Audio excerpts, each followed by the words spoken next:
আসসালামু আলাইকুম। ওয়ালাইকুম আসসালাম ওয়া রাহমাতুল্লাহি ওয়া বারাকাতুহু। কেমন আছো তোমরা? খুব ভালো। আপনি কেমন আছেন? আলহামদুলিল্লাহ, আল্লাহর মেহেরবানিতে ভালো। ভাইয়া, আপনি আলহামদুলিল্লাহ কেন বললেন? প্রত্যেক কাজের শুরুতে বিসমিল্লাহ এবং প্রত্যেক ভালোর কৃতজ্ঞতা স্বরূপ আলহামদুলিল্লাহ বললে আল্লাহ খুশি হন।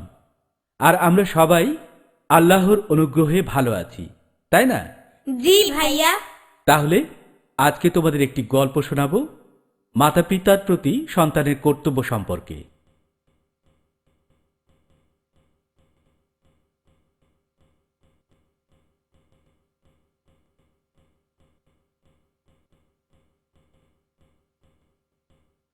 আজ থেকে অনেক দিন আগের কথা।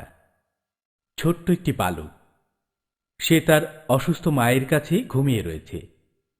সে বুঝতে পারছে মা ভীষণ অসুস্থ, তাই ঘুম চোখে এলেও পুনরায় সজাগ হয়ে যাচ্ছে।